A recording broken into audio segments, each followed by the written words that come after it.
Welcome to the Deep Dive. Today, we're jumping into something I think almost everyone listening will recognize. You know that little voice inside your head, the one that's always whispering, oh, what if this doesn't work out? Or maybe it says, hang on, maybe I just need a bit more time. Or, the classic, I'll start when I feel ready. Right, the perfect time myth. Exactly. Yeah. That voice, that feeling, that's the trap. It's overthinking.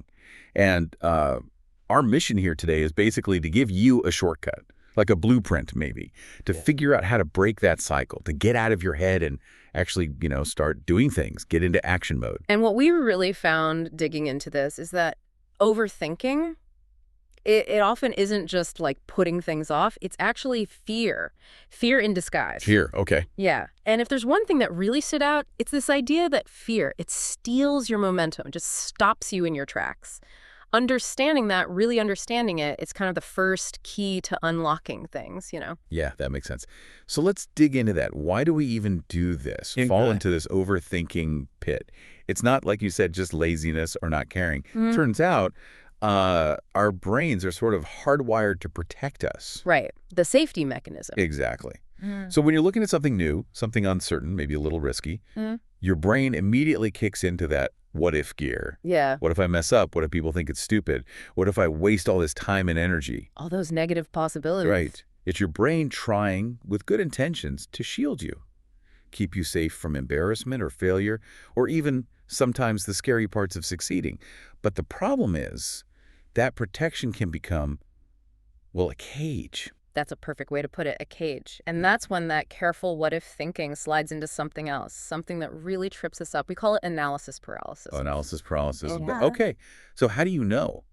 How do you know if your brain's helpful instinct has gone rogue and is actually holding you back? Well, you might notice yourself doing a ton of planning, right? Making lists, spreadsheets, but you never quite start the actual thing. I'm guilty. Or maybe you're constantly consuming information, reading every article, watching every tutorial, but you never apply it. Oh, definitely seen that too. Another big sign is asking 10 different people for their opinion before you make even one tiny move. Seeking endless validation. Exactly. And of course, there's the waiting.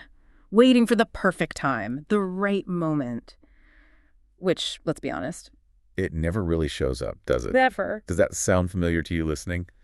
Yeah, you're definitely not alone. The world is probably full of brilliant people, creative people just sitting on amazing ideas because those thoughts, that internal chatter, just won't let them take the first step, won't let them breathe almost. For me personally, that what if I fail voice can be so loud sometimes. It's a real battle to push past it. And that's precisely the issue, isn't it? You've got the smarts, the ideas, the creative, everything you need. But that internal dialogue acts like an emergency brake. You're just revving the engine, going nowhere fast. It's like you're stuck in neutral. Okay, so that's the problem. What's the solution? How do we actually flip the script here? After going through all the material, something really jumped out. It was this surprisingly simple, but really effective 3-step blueprint. And this isn't just theory. It's about how you can literally rewire your brain to take action. Step 1. They call it the 5-minute rule. Ah, yes, the 5-minute rule. Love this one. It's incredibly simple if a task, any task, takes less than 5 minutes to do. You just do it right now. Not later. Not later, not after coffee, now. And the power in that, it's not just about getting small things done, is it? It's like, it's micro-training for your action muscle. It teaches your brain that doing something doesn't always have to be this huge, scary ordeal. It builds that tiny, consistent yes habit, momentum. Exactly. Momentum. That's the key word. Because that little bit of momentum sets you up perfectly for step 2, which is all about commitment. Decide on a deadline. And here's the crucial part.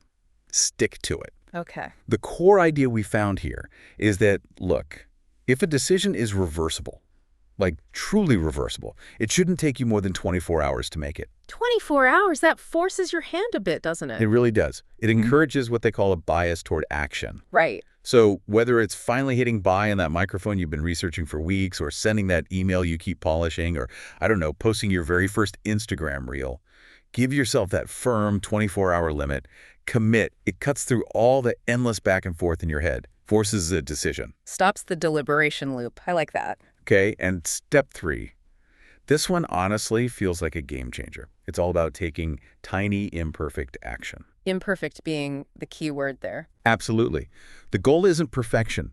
It's not launching something massive and flawless right away. The goal is just done. Yeah. Start messy. Start scared. Start, ugly if you have to. Yeah. The point is just start. Get it out there. Yeah. It's about breaking that spell of perfectionism, which really, let's face it, is often just procrastination wearing a fancy hat. Even the smallest, tiniest step forward can actually quiet down a lot of that mental noise. It's amazing. It really is astonishing how many incredible ideas just wither in our heads because we're waiting to make the perfect first move. But the truth is, our brain loves completion. Even finishing a tiny step triggers a little reward, a little dopamine hit that pushes you to the next thing. Okay, so here's a quick story that nails this perfectly. We heard about this listener, let's call her Sarah. She had this dream of starting a coaching business, and she'd been planning it for, get this, 2 years. 2 years of planning, wow. Yeah, she had logo ideas, podcast episode outlines, these super elaborate pricing structures. But guess how many clients she had? Let me guess. 0. 0. Totally stuck. Then she decided to try just that third step, tiny imperfect action. She started posting just one short, helpful tip on LinkedIn.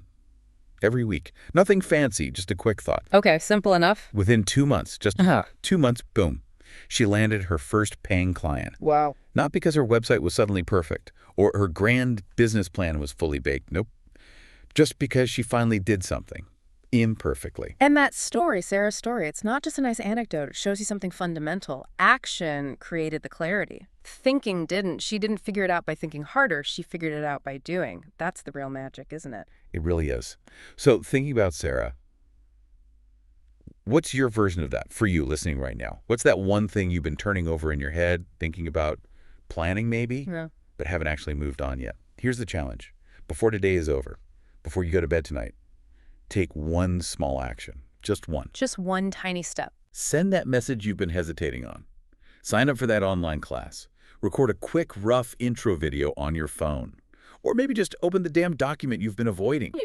Or outline the first paragraph. Whatever it is, just do the next doable thing. The emphasis is on doable. And remember, it doesn't need to be earth-shattering. Not a grand gesture.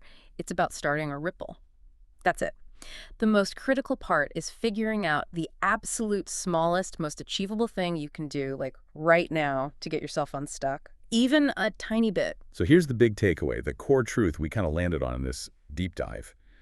Overthinking. It feels like protection, but it doesn't protect you. It paralyzes you. Locks you down. But action, even the smallest possible step, that's where the insight comes from. That's where the clarity happens. So today, right now, you get to make a choice. Do you stay stuck inside your head, or do you decide to move your feet?